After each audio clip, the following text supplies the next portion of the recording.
Welcome to Under the Fig Tree podcast. In today's episode, hosts Reverend Micah Glenn and Reverend Dr. Ben Haupt sit down with a special guest as they meditate under the fig tree.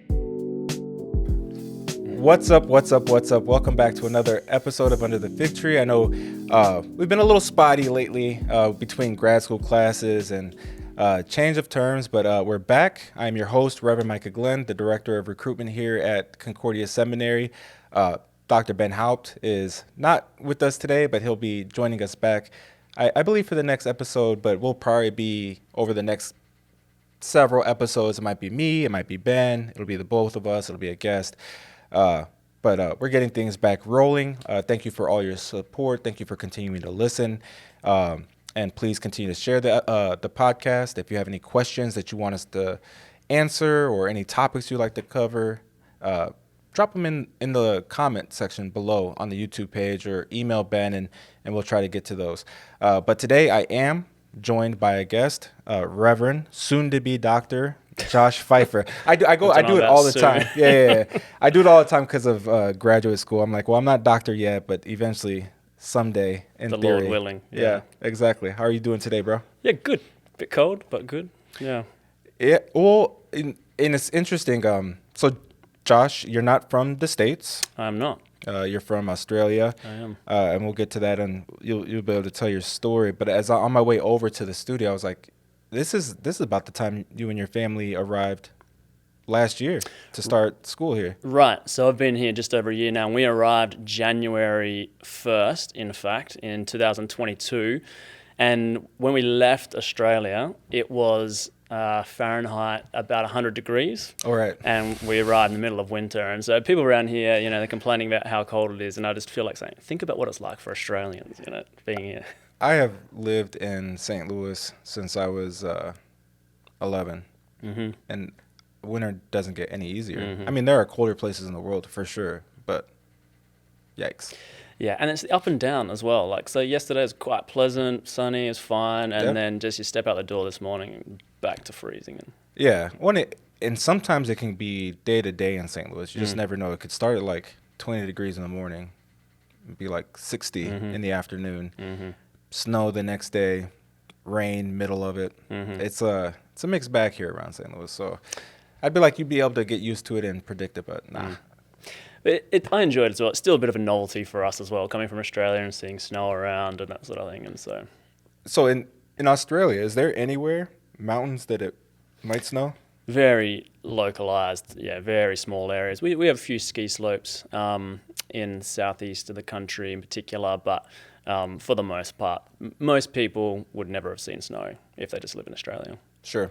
And so where about in Australia, I don't think you're not like the west side of Australia. You're probably towards the eastern side. And you can talk about the geography, maybe just a little bit for people who are wondering and curious. Yeah, so I'm from Adelaide, South Australia, and if you look at Australia, you if you point to the middle and go directly south, that's where we come from, and so we're neither west nor east. And the thing about life in Australia is that almost everyone lives on the coast because the middle of Australia is, in broad brushstrokes, one big desert, and it's very sparsely populated. And so we live on the south coast, roughly in the middle. Okay. And then have you you grew up there and then stayed there, or grew up around? More or less, yeah. I'm a pastor's kid, and so and we had a bit of an unusual journey actually, which I might talk about as time goes by in the interview. But but as much as I have a home, Adelaide, South Australia is it. Yeah, that's where I did most of my growing up, and from where we came most recently. Sure. So you mentioned you're a pastor's kid, but you yourself are also a pastor, and you've come to the States to get a graduate degree, and I'm assuming to go back and potentially teach in your seminary back in Australia. But before we get to any of that, what was your path to becoming a pastor? So I think there's a number of different ways you can answer that question, of course, and there's just, as I look back now, so many different influences.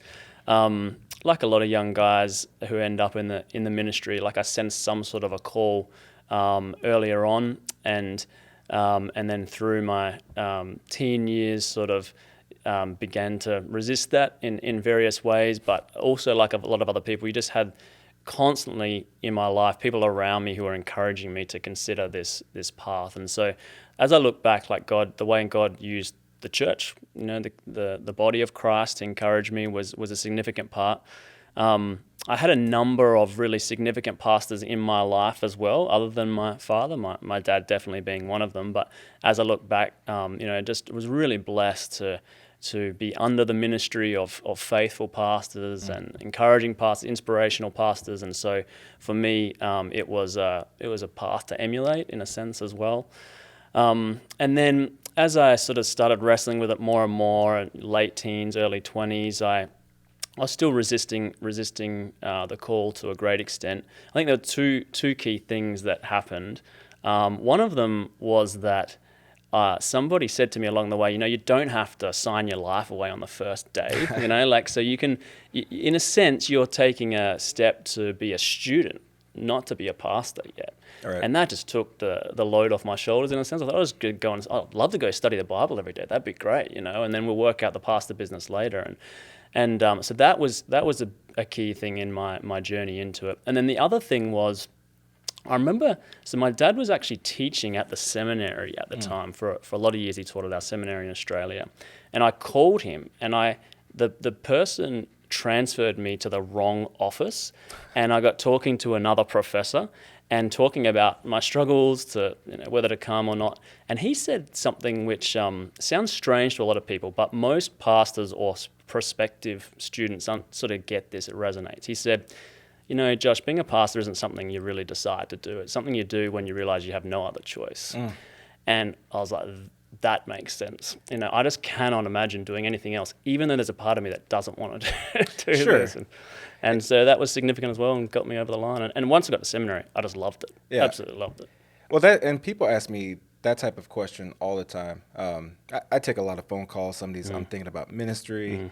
And I say some of those same things. Well, if you become a seminary student, it doesn't necessarily mean that, right now it means you're not a pastor. You're a seminary student. You have to, go to classes, pass your classes, get certified, pass a vicarage, and then also receive and accept a call. You don't become a pastor until that moment.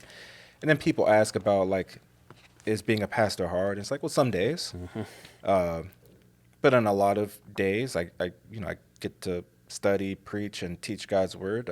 I've been a part-time pastor at a congregation north of here for coming up on a year, which kind of boggles my mind a little bit. And the congregation just had its first funeral, and walking through them on that, it's always interesting trying to explain to people the power of preaching at a funeral, especially a Christian funeral. But then you said not being able to imagine doing anything else. People ask me that question all the time. What would you do if you weren't a pastor? It's like it just doesn't cross my mind. Even working for the seminary and director of recruitment, it's like, well, I have a congregation now, but for the first couple of years I didn't.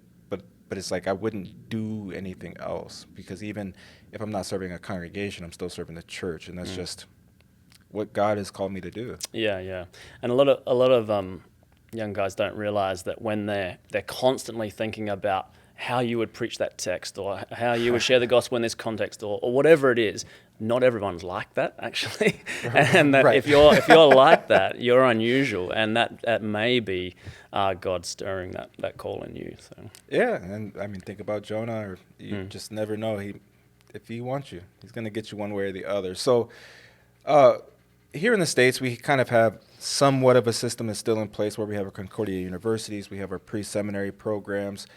What does that look like for you? And then what was undergraduate school like? Is that tied into seminary? And then how was the rest of your kind of pastoral ministry played out from student into becoming a pastor? Okay, that's a good question, because it's significantly different, actually, that journey in academically. So there was a time in Australia where you would have not pre-sem courses at the tertiary level, but at a high school level, perhaps like you did here right back in the day. So you'd have guys learning Greek and Hebrew at high school in preparation for seminary, and there was a time when that happened, but that was a long time ago. And fast forward to the current day, our our seminary degree that you do alongside your formation to be a pastor is actually an undergraduate degree. Okay. At least when I went through it, was a double bachelor, a bachelor of theology and a bachelor of ministry. And so guys are encouraged to go to university to do some sort of another degree first. That can be quite helpful, but it's not strictly necessary. And so I actually, at the end of my high school, I remember meeting with our then president of the church and saying, I'm thinking about ministry, and I think I'm a bit green, a bit young. Maybe I should do something else first. He encouraged me to go to university, do just anything else, to just begin the journey. And I walked out of that office and went down to a travel agent and booked a round the world ticket. And so I spent 3 years basically backpacking, traveling the world, working different jobs, and I think that was very useful for me personally in a lot of ways. It's benefited my ministry immensely. At the same time, it did make it a bit rough coming back into seminary and into Greek and Hebrew first couple of years after years off and not having done any other university training. So I probably had a little bit of a unique journey into it that way. But that's how our system works in terms of academic training towards the ministry. Yeah, I mean, I think that's great. And again, some of those things, we do have the Concordias and we do have a pre-seminary track. And I told guys that is a really good way to start because like you said, you can start with Greek and Hebrew. It's you can get a head start on some of the work. And if you're already thinking while you're in high school or on the cusp of going to college or transferring, if further academic study in theology is a desire, pre-seminary might be beneficial. But I didn't do the pre-seminary route. I studied chemistry. We get more and more students from public universities. So it's not uncommon. It's not like you need to do the pre-sem track. And when guys are kind of on the fence, if they say, well, I don't like theology, it's like, well, think about it. And after you've thought about it and you realize maybe you don't want to be a pastor, I'll still be here to encourage you, to help you pursue something. You have to be in love with theology to do it. But I also tell guys, you're going to get a lot of theology at the seminary. It's a master's degree. You're going to be here for 4 years with the third year typically as your vicarage. And so study something that like when you get done with your bachelor's degree, you still want to be in school. Yeah. Because if you get done with your bachelor's degree and you're exhausted and it's like, oh, like, I don't know, I need a break. Then you take a break. Yeah. Maybe you travel the world for 3 years and then you can get back into it. But the further you're away from it, the harder it's going to be to want to get back into it or to get back into it. It hadn't been too long. I had been out of seminary for 6 years when I started the graduate school program. It took a little while to get back into doing homework. Oh, this time around, I mean, we were talking about seminary the first time around when I was off for 3 years, and this time around, we'll maybe come to this, but I'd been in the parish for 10 years, and so coming into graduate school from that is just like, I don't know, intellectual whiplash or something. It was, a big adjustment. We started at the same time, and so we were in German together online, and it was always interesting. We go through introductions, and I remember like your lights were low because you were in Australia. What is it? Is it maybe 14 hours ahead of the Midwest? Yeah, roughly. Yeah, it goes back and forth a little bit. So it's like 10 a.m. here, and it was the next morning. I had my first classes I think were 3:30 in the morning online, and then there was daylight saving change, went to 4:30 and 5:30. Yeah. So. Yowzers. Well, and then it was reduced residency, and then getting once a week in German, doing homework, and it was after that first term, and then you come for intensive courses, and that's a thing.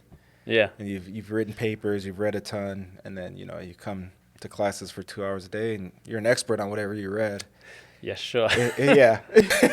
That was an interesting path in for me because that was never the plan, or at least wasn't my plan. Like we were actually scheduled to buy our plane tickets to come to the States about the week before COVID shut everything down in Australia. Okay. And so I was going to come over for the regular residential program, and then everything just went crazy, and we couldn't come, and I was already had told the congregation I was leaving my call, all this sort of stuff.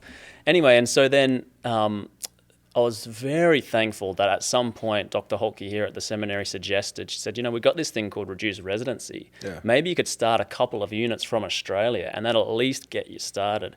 And that was immensely helpful because it seemed like it was never going to happen at the time, the way COVID was going. But that's how I ended up on the online classes at 3:30 in the morning. Sure. Yeah. Oh, I mean, you did it. We did it. Yeah, we did it. Yeah. Passed the qualifiers. We did. And now you're probably getting close to being finished with coursework. Is this your last term of coursework? Yeah, God willing. So that's the plan. Yeah. So I started reduced residency and then got here in January 2022.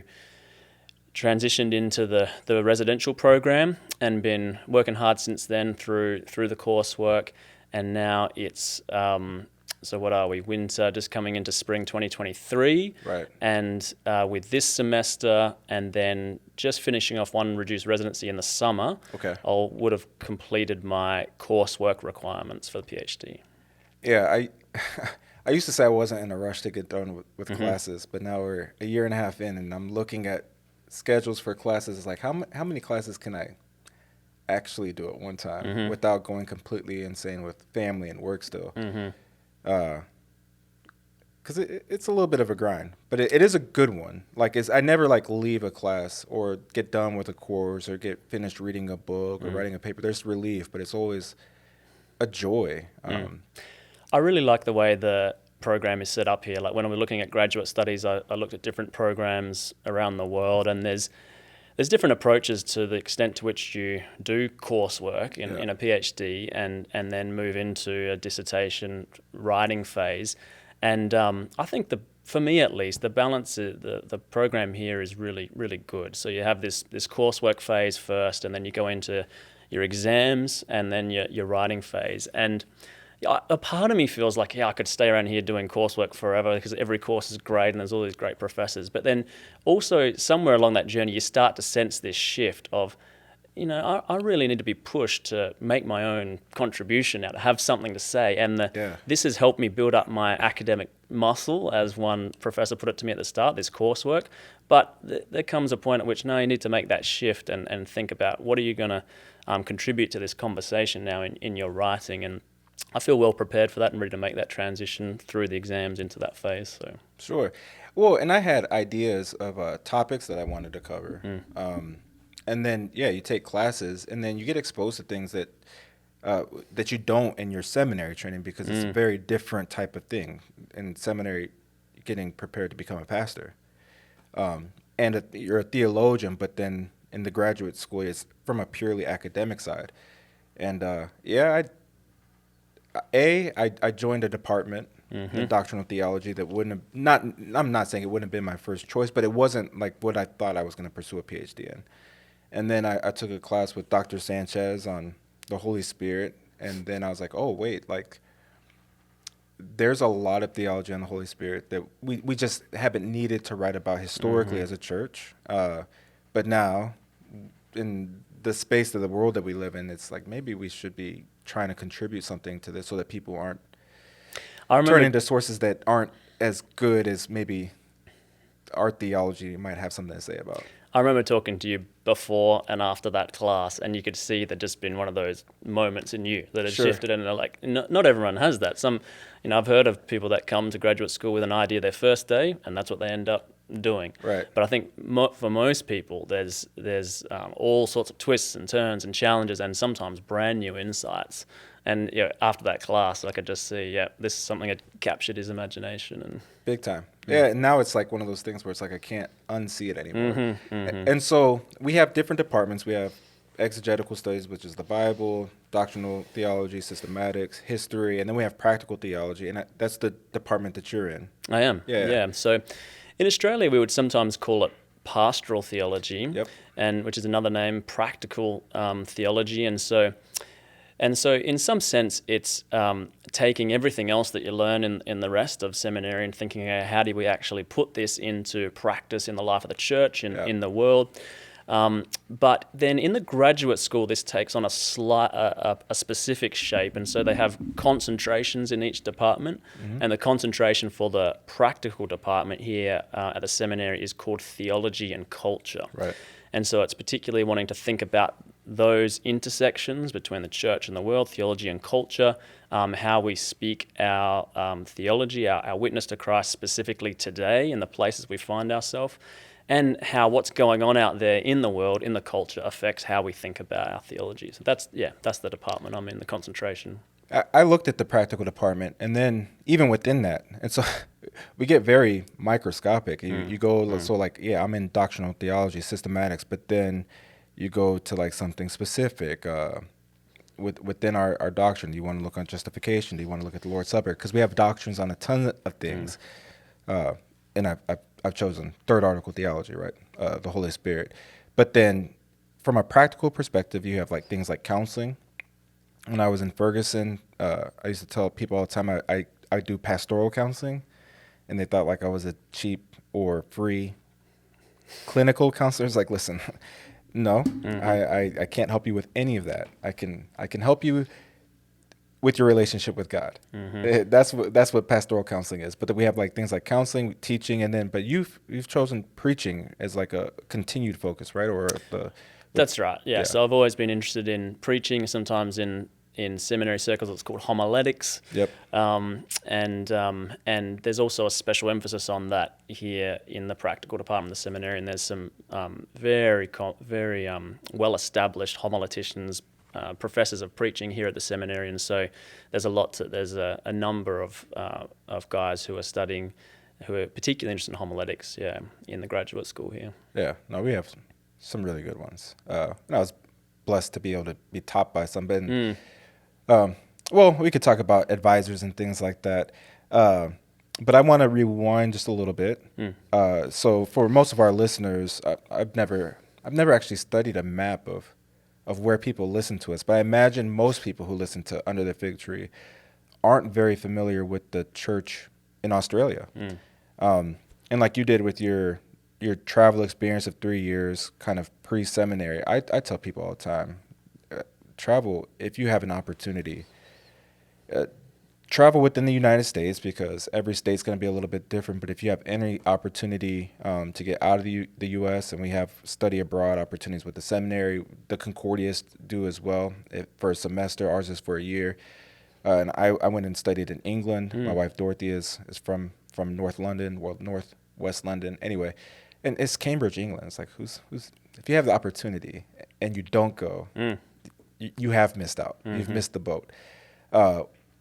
But I got the opportunity to meet some Australian brothers in Christ. That's right. So Dean Zweck, so Glenn Zweck was a tutor at Westfield House, but before my time. When I got there, Dean Zweck was with, and I'm sure, I believe we had this conversation. He was one of my professors. He was my church history professor at seminary first time around. Yeah, such a wonderful man. And so the courses that he taught me, it would just be me and him.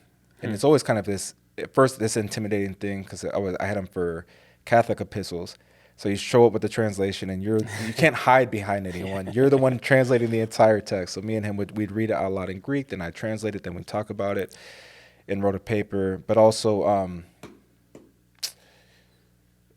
if he's listening, I apologize. There was another Australian pastor. It is Semietz, George Semietz. George, yeah. Yeah, and so, Semiak, yeah. Is this George Semiak. Semiak. Yeah. And it's just wonderful to meet these other Lutherans. So I've done my whole little preamble trying to encourage people, go study abroad, learn about Lutheranism outside of our context, especially with church bodies that we're in pulpit and altar fellowship with. But yeah, you said you were a pastor for a decade, and just tell us a little bit about that experience. Yeah, that's a really good question, and I find it's a tremendous blessing to be here and to be in the Missouri Synod circles, and it helps me to realize just how unique really this context is, and how in most places in the world the life of the Lutheran Church looks very different just by sheer scale and resources and that sort of thing. And so and there's tremendous blessings here in this synod that it's good to just appreciate and not take for granted. So Lutheran Church in Australia is very small, relative comparatively. It's, if you know your LCMS history, it actually started at a very similar time. So very similar time that there were Saxons coming over here to start the Missouri Synod. There were folks from slightly different part of Germany heading to Australia. And for similar reasons, though. And so the church goes back to that era, but it was always on a much smaller scale. Sure. And so, and I mean, Australia itself everything's on a smaller scale, right? So 25 million people. Oh, right. In a country that's not significantly smaller than the size of the US geographically. That is 25 million people in Australia. That's less than the UK. So what, 350 million? Something in like America? that. Yeah, So, for some reason. It's and such if you cut them out on a map and put them on, the US is slightly bigger, but not significantly. And right. so that gives you an idea of just how much space I've come from. And so everywhere we go in America, we feel it's just busy. Sure. And there's just so many people because it's just not like that. And so there's that, but then the Lutheran Church itself is also small within that. And so, and still very much, lots of family connections in a smaller church, so everyone knows everyone, that sort of thing. So my seminary, and the other significant thing in Australia for Lutherans to know is that there's really only one synod. Right. So there's some other very smaller synods which may have, say, less than a handful of congregations, but synods with more than a handful of congregations, there's one. That's very different from the North American context, of course. Yeah. And so for me here, it's just astonishing driving around St. Louis and seeing the number of LCMS churches for a start. Right. But then there's another, and then meeting guys here at the seminary, they come from other synods in America, and I'm like, which one is that again? ELCA, Wells, no, another Lutheran one. Brotherhood. And how big are you? And they're about the size of our synod in Australia often. Oh, right. And I never even heard of them in America. And so all that makes our context very different. So one synod, one seminary. I had 10 graduating in my class, and that was a big class for us. Since then, they've been getting smaller, and actually our seminary is facing significant financial challenges at the moment, and various other things with low student numbers. So you might have, 500 congregations around the country or something like that. But we would say we've sort of punched above our weight in a number of ways in Australian society as well, in terms of a school system and aged care system, and in other ways as well. I was sent to Queensland for my first call, was there for 5 years, sort of in a city congregation with a number of other things attached, and it was just a wonderful time, really, really enjoyed first 5 years there. And then I took a call back to Adelaide, where I was originally from, to another congregation there, and again it was another wonderful 5 years, and that was a bit a different context, more in the city itself, 3 services a Sunday, team ministry with another pastor and other lay workers as well, and so that was all wonderful experience, great time. But that's a bit about church in Australia. Yeah, it is. Again, and that's another reason. Because, right, in the LCMS, we still have 6,000 something congregations, over 2 million members still. We're aging, and we're like all of Christendom across the globe. We're facing all of those decline challenges and things like that, and trying to focus. But yeah, if as a director of recruitment, if we said our incoming class is 10. You wouldn't have a job anymore. Probably, it would be on the chopping block for sure. Yeah. But even so, for Dorothy, because she grew up in England until she was 13, so she was her dad was a pastor in the Evangelical Lutheran Church of England, and when we went in 2013 to 14, there were maybe 13 or 14 congregations in the ELCE. A few of them didn't have pastors, geographically in places that are challenging to get to, and somebody like George might travel around once a month or once every couple months so that the members could hear God's word, receive the sacrament. And it is one of those things where it's not like one of those, like, go and see like something so you appreciate what you have at home, but it's like you go and you see it, it's like, man, this is incredible. And then it opens your eyes. It's like one of these things where it's like the LCMS, we do have a lot of resources, and I think we try on a global scale to help other synods and things like that out, make seminary available for absolutely guys to come, especially if you guys can't have a graduate school. But it's just one of those things where it's like, man, as a younger person, a younger pastor in the church, who's in position of director of recruitment and things like that, thinking about leadership for the church moving forward. It's like, well, how do we continue to strengthen these global partnerships and things like that? Just because I think in the not too far future, we're all probably going to need each other a little bit one way or the other. For sure. I'll say two things about that. When you mentioned England, another thing that came to mind is how the way in which, God puts people in different parts of the world is significant as well. So you can have very small churches, as you well know, like in England, who play a very significant role because of their geography in the Lutheran world. And Australia has a bit of that as well when it comes to Southeast Asia.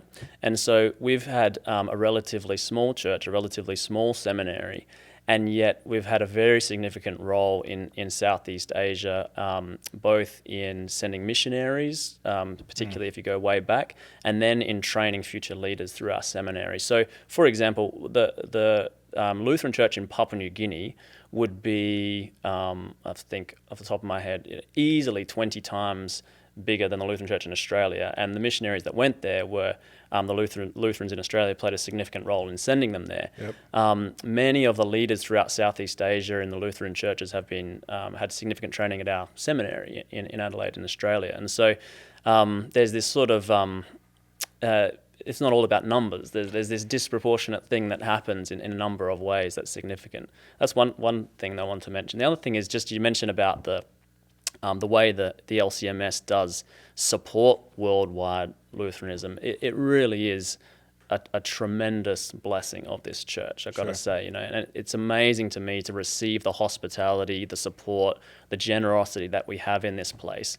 Our plan is to go back to Australia, and so from a human point of view, there's not necessarily a lot in it for people here to get me through, but people in this church, they believe that the kingdom of God is bigger, and that there's a witness to be given in the four corners of the earth, and they bring people in from Australia and all over the place and help train them and equip them and send them back, and it's overwhelmingly wonderful. I'll say this.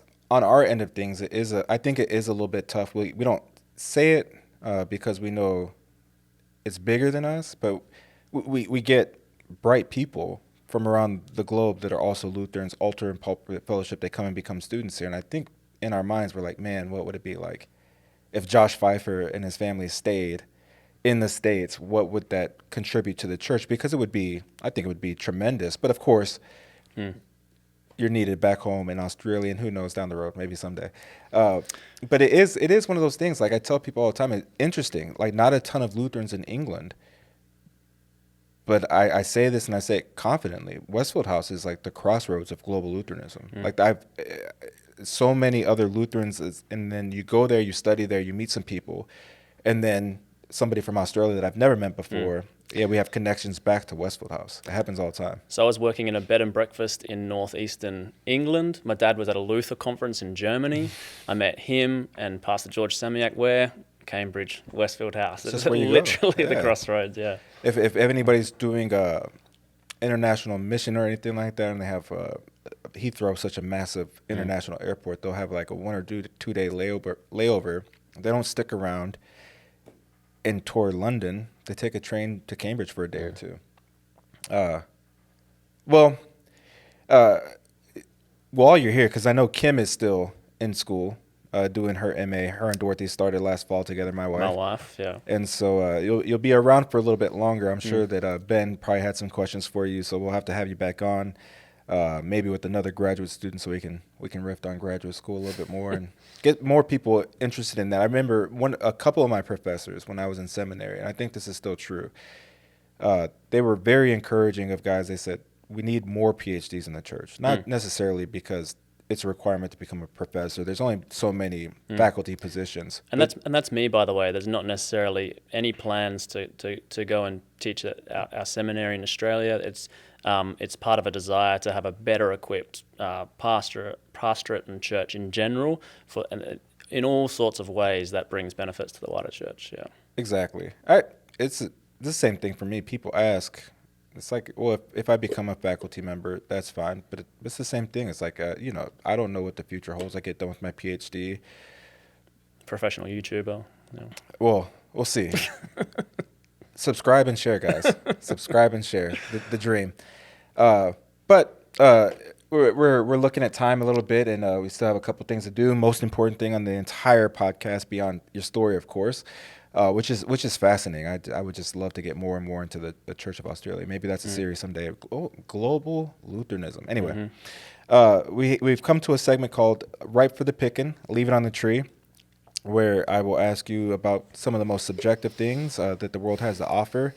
And if you like it, it's right for the picking. And I said this before, in a dream world, there'd be like a little fig tree, and you'd pull it off of the sign, and that would be right for the picking. But we have a bowl of fake figs that if you like it, pick up on those figs. If you don't like it, just leave it in the bowl. And so these are, usually mine are completely random. And I don't know if I've talked about any of this before, but I think some of these will resonate with you. And usually me and Ben go back and forth, so it's just me. So I'll do a few. So the first right for the picking or leave it on the tree is Marmite. I have to take. You don't have to. So, well, how long have we got? So, okay. So what you're referring to is a British product that you spread on toast, but it's commonly confused with the superior Vegemite, which is the Australian product. Got it. And Vegemite is, it sounds strange, but it's made from yeast extract. It's a very strange flavor. Most people hate it, but I encourage you to try it. And one of the things I try to explain to people about why Australians love this. All Australians have it's very popular in Australia. Most kids grow up having it. And one of the reasons is, I'm convinced, is that when we have a things like a stomach upset or something, and you can't eat for a while, for many Australian kids, the first thing their mum will give them when they're starting to feel better again is Vegemite on toast. And so there's like this nostalgia attached to it as well, of like the loving, tender concern of your mother bringing you back to health, and this, and it's got to do with the salt in it, it's actually good for you, and all of that. So that's a right turn from Marmite to Vegemite, but I had to take that one. It is not the worst thing I've ever had in my life, but Dorothy is also huge on it. And like I say this all the time, whenever I would go to like a sandwich shop and you see like a bacon and cheese sandwich, I'm like, oh, it just says bacon and cheese. But then I eat it and it has either pickle on it, which I think is even worse. I'll take Marmite over pickle spread, but if it has Marmite, I'm like, oh. The modern thing in Australia now with all the young people is avocado on Vegemite on toast, and that's surprisingly good. So you pay like $12 for that in an Australia cafe. Oh, yikes! I go back and forth, right? So I'll try something that I don't like. I'm like, yep, I don't like it still. I circle back around, but there's these British chips called Twiglets, and they have Marmite powder on them, and just the smell. Anyway. Yeah, it's like you have to brush your teeth before you talk to me, Dorothy. Anyway. All right, cool. Well, there you go, everybody. Marmite. I think I tried that with a different guest, and they just had no clue what I was talking about. I was like, oh, I thought you would have known. You can get, I don't know about Marmite, like where she gets it from, but you can get it from Global Foods in St. Louis. I think Vegemite you can. Sure. And we have... there's no possible way we can get through the Vegemite we have in the time we'll be in the States, because people send it over as care packages and things like that. So we have a cupboard full. Well, if you're a student, you're local. Yeah. See, Josh, try it. Try Vegemite. 'Cause I could be wrong, everybody. I could be wrong. Vegemite could be good. I don't think it is, though. All right. Right for the picking or leave it on the tree. And I think you guys have this in Australia. I've been waiting to ask. Nando's.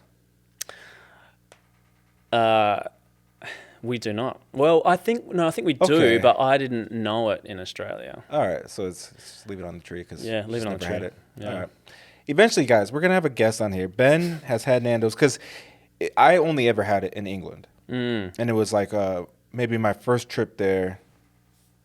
We were looking for somewhere to eat. Somebody was like Nando's. I was like, "What is that?" They were like, "Oh, you've never had Nando's," and we went. And I fell in love with it. It's just like peri peri chicken. So it's like North African Portuguese mixed. Grilled. They do a wonderful job.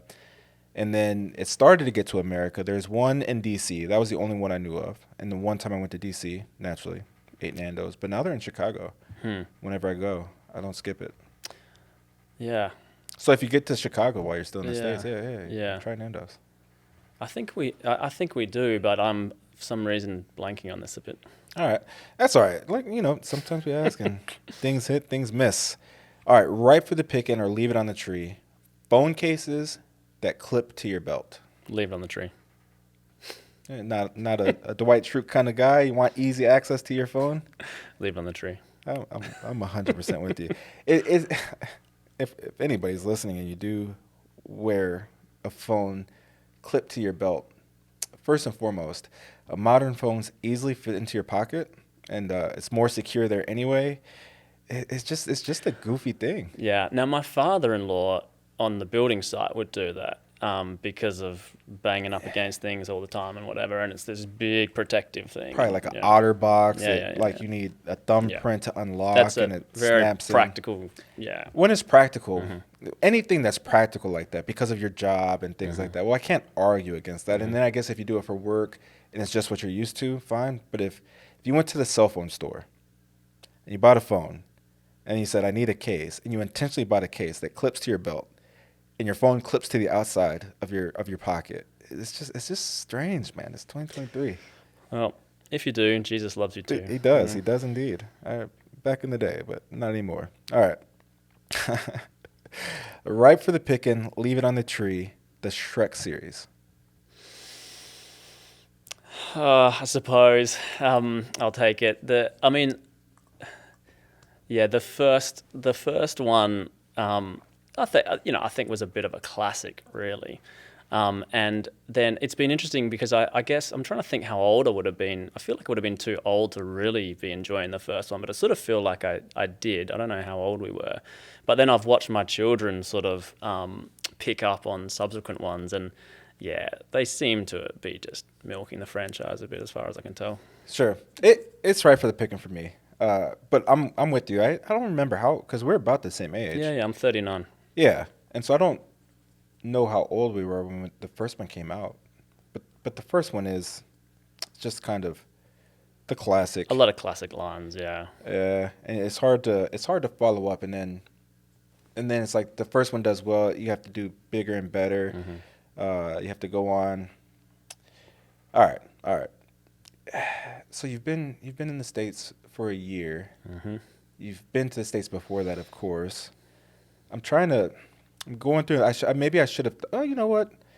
This will be one of those really polarizing things that everybody will have an opinion on after we answer this.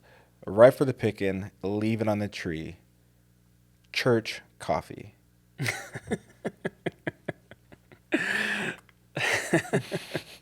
So, coffee is one of the challenges for Australians settling into America in general. Okay. So the coffee is just different, and we now when it comes to church coffee, is this about the quality of the coffee generally, or having coffee at all? This is your take, yeah, 100%. Yeah. So, we love coffee, but we drink a lot of espresso coffee in Australia, and we're a bit spoiled. And it's funny though, because then at church in Australia, you very rarely have that. Of course, it's just not practical, and so you have instant coffee, which is like way down the other end of the spectrum. And churches in Australia sometimes have a reputation of seemingly finding the cheapest, most bulk forms they possibly can. But yeah, we've gradually gotten used to having coffee after church, as Americans do it.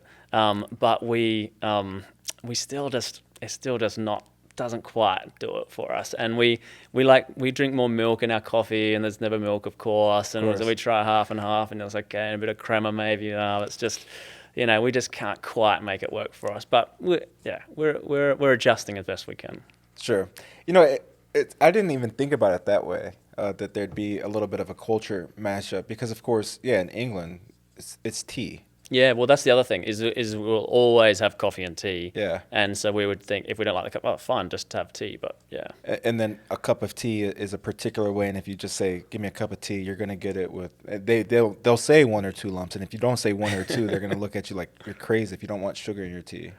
I must say, our congregation where we go here in St. Louis has just been extremely gracious in trying to accommodate to us and our family with after service things like this, and very kind. Yeah, but when we were there, because it was the same thing. So you just don't think about it. Like drip coffee is very American, like a coffee maker that goes through a filter. Espresso's the way, or French press or something like that, or instant. And when we first got there, it's kind of the same thing. I was like, well, you have a kettle, which is another thing Americans don't. We have an electric kettle, but most everywhere Americans we don't. go, we're like, where's the kettle? Like hotel rooms and all that sort of thing. Yeah. And so we had instant coffee, and I tried the same thing. Like, I'll just get the Aldi one. It's a pound. Oh, I did not use it. It was so awful. It tasted disgusting. And then there was a place that wasn't far, and I could just get an Americano, which is about as close to a drip coffee as you can. Yeah. And the thing with the drip coffee here is that it suits your culture so much in just basically wanting to always have more and never-ending supply, and so it's the equivalent of the fountain soda because you keep getting free refills That's fair. And so you just have we have these images from television of always in America people walking around with the coffee pots refilling, and that's you can't do that obviously with espresso coffee. No, yeah. It's all these little things again that you don't think about, but I didn't even think about that it is kind of our version of the fountain soda, because that's another thing that Americans won't get is that refills cost money. Yeah, that's right. And so that happened to me again the first time I was here this time around. Go to a place and I had a Coke, and then the person, the waitress just took it away to refill it. I was like, oh, I'm not paying for that, Right? Because you just assume that there's no free refills in Australia, and so you pay for every one, and you're not going to have more than one then. And so I'm not so sure free refills is a great idea, by the way. Well, probably not, but let's not upset people too much. I'm a guest, yeah. We could probably go on and on about that type of stuff, and then cultural difference and things like that. But Josh, before we finally wrap things up, one thing we like to do is ask our guests if there is one piece of advice that you had for anybody who is thinking about becoming a church worker. What would that one piece of advice be? Yeah, I think I'll circle back to what I said at the start, which is that if this is something that you think about, if this is something that you go to church or you serve in your local community and you're constantly thinking about how you could do this, how you would do it better, or have different ideas about how the church could be living out its witness in the world, and if you think about this, when you're lying awake at night, or when you're at your job that you're supposed to be doing or whatever, you're probably not normal. So you might think all Christians are just like this. They're actually not. Yeah.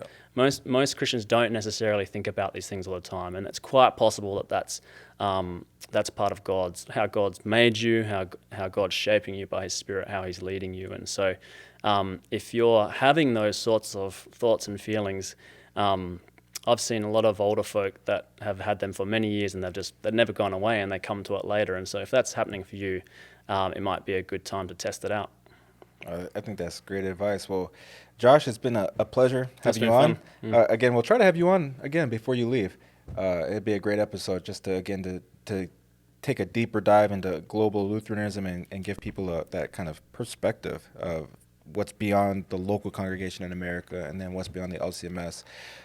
Thank you for tuning in to Under the Fig Tree. And again, very loose promise that we'll get back to a more normal recording studio and recording schedule, and the episodes will become regular again on Mondays.